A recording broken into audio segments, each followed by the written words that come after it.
తరువాత పెద్దలు అచ్చెన్నాయుడు గారు మాట్లాడతారు.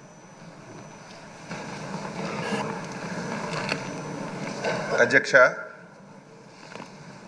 16వ శాసనసభకి శాసనసభాపతిగా, అందులో మా ఉత్తరాంధ్ర జిల్లాల నుంచి 5వ శాసనసభాపతిగా ఎన్నికైనందుకు తెలుగు ప్రజల తరపున, ముఖ్యంగా ఉత్తరాంధ్ర ప్రజల తరపున, తెలుగుదేశం పార్టీ తరపున పూర్వకంగా మీకు అభినందనలు తెలియజేస్తున్నాను. స్వాతంత్రం వచ్చిన తర్వాత 37 సంవత్సరాలు కొన్ని వర్గాలకే పరిపాలన పరిమితమైనటువంటి సందర్భంలో 1982వ సంవత్సరంలో విశ్వవిఖ్యాత నట సార్వభౌములు నందమూరి తారక రామారావు గారు తెలుగుదేశం పార్టీ స్థాపించారు. స్థాపించిన రోజే ఈ పార్టీ బడుగు బలహీన వర్గాల పార్టీ, అందులో బలహీన వర్గాల పునాదులపైన పుట్టిన పార్టీ అని చెప్పి ప్రకటించడమే కాకుండా డే 1 నుంచి బలహీన వర్గాలకి ఆ అవకాశాన్ని ఇచ్చిన విషయం ఒక్కసారి గుర్తు చేస్తున్నాను. అందులో భాగంగానే బలహీన వర్గాలకు చెందినటువంటి అయ్యన్న పాత్రుడు గారు అతి చిన్న వయసులోనే శాసనసభకి అవకాశం ఇచ్చినటువంటి నాయకుడు ఎన్టీ రామారావు గారు తెలుగుదేశం పార్టీ అని చెప్పి బలహీన వర్గాల వ్యక్తిగా గర్వంగా చెప్పదలుచుకున్నాను. మీరు 42 సంవత్సరాలు సుదీర్ఘ రాజకీయ ప్రయాణంలో అనేక పదవులు మీరు చేశారు. కానీ ఒక్కరోజు కూడా ఆ రోజు ఎన్టీ రామారావు గారి మాట కానీ, ఈరోజు చంద్రబాబు నాయుడు గారి మాట కానీ జవదాటకుండా పార్టీ ఏ ఆదేశాలు ఇచ్చినా, పార్టీ ఏ అవకాశం ఇచ్చినా దానిని సద్వినియోగం చేసుకొని మీరు పాలన అందించారు తప్ప ఇంకొకటి లేదు అని చెప్పి మీకు తెలియజేస్తున్నాను. 7 సార్లు ఎమ్మెల్యేగా గెలిచారు, 4 సార్లు మంత్రిగా చేశారు. అందులో ఇంకొక విషయాన్ని శాసనసభకు చెప్పాలి. పార్టీ ఆదేశం ప్రతి ఒక్కరికి శిరస వహించాలనేది నా అభిప్రాయం. 1996లో నాకు బాగా గుర్తు, అప్పుడే నేను ఇంకా ఎమ్మెల్యే కాలేదు. మన నాయకుడు చంద్రబాబు నాయుడు గారు ముఖ్యమంత్రిగా బాధ్యతలు స్వీకరించిన తర్వాత మొట్టమొదటిసారి పార్లమెంట్కి ఎన్నికలు వచ్చాయి. ఆ సమయంలో తమరు మంత్రిగా ఉన్నారు.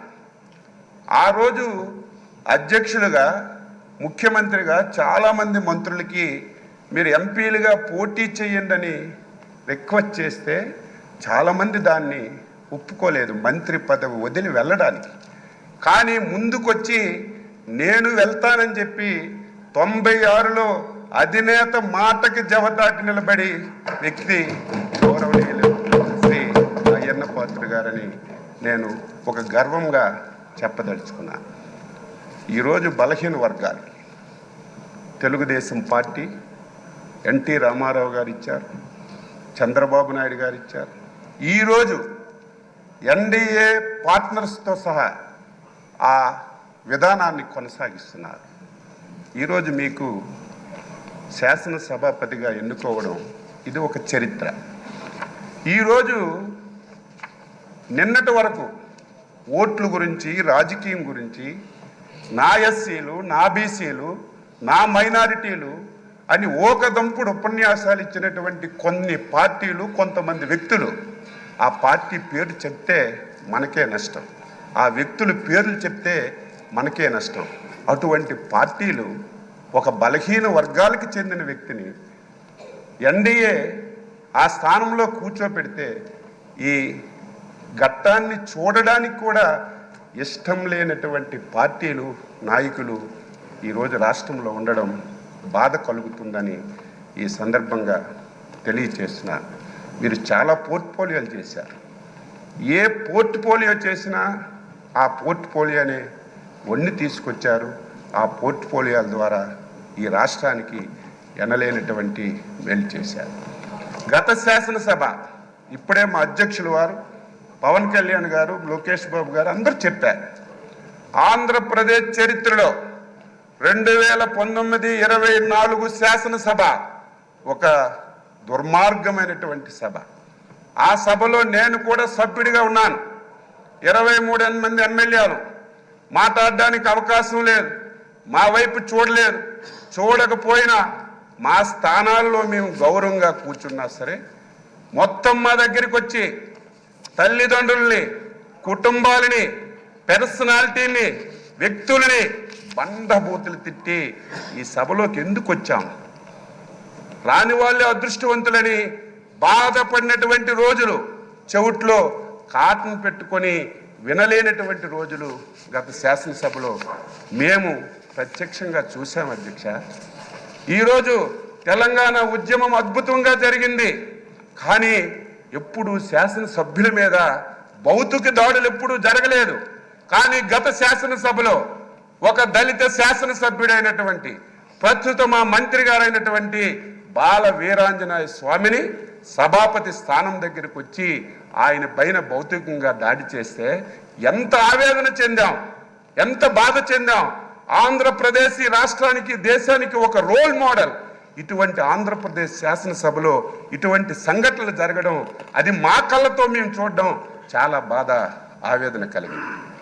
ఏది ఏమైనా ఒక అనుభవజ్ఞైనటువంటి వ్యక్తి, ఈ రోజు వరకు మీ అవతారం ఒకటి, ఈ రోజు నుంచి మీ అవతారం మార్చాలి.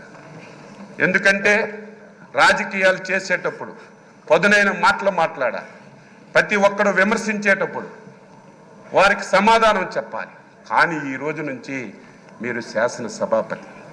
నా కోరిక, నా ఆశయం బలహీన వర్గాల తరపున మీకు కోరుతున్నాను. ఈ సభ 2024-29 శాసనసభ మా బలహీన వర్గాలకు చెందినటువంటి చింతకాయల అయ్యన్న పాత్ర గారి నాయకత్వంలో ఒక దేశానికి ఒక రోల్ మోడల్గా ఈ సభ ఉండాలి. ఇది ప్రతి ఒక్కరూ చెప్పుకునే విధంగా మనందరం కూడా ప్రవర్తించాలి. దాదాపుగా 78 మంది, నాకు సరిగా ఇంక తెలియదు, మొదటిసారి శాసనసభ్యులుగా 88 మంది. కొంతమంది ఒకసారి 2 సార్లు అయ్యారు. నేను కూడా 6 సార్లు శాసనసభగా ఎన్నికయ్యే అవకాశం మా నాయకులు శ్రీ నారా చంద్రబాబు నాయుడు గారు ఇచ్చారు. ఆయన ఎప్పుడైతే ముఖ్యమంత్రిగా బాధ్యతలు స్వీకరించారో అప్పుడే నేను ఎమ్మెల్యే అయ్యాను. నేను కూడా సభ్యులందరికీ కోరుతున్నాను, ఎవరమైనా సరే కొంతమంది వ్యక్తుల పేర్లు ఈ శాసనసభలో వినడానికి వీలు లేదు. పార్టీల పేర్లు ఎక్కర్లేదు. ఎవరు ఏది చెప్పినా స్వచ్ఛంగా మనం సమాధానం ఇద్దాం. రాష్ట్ర ప్రయోజనాల గురించి పనిచేద్దాం.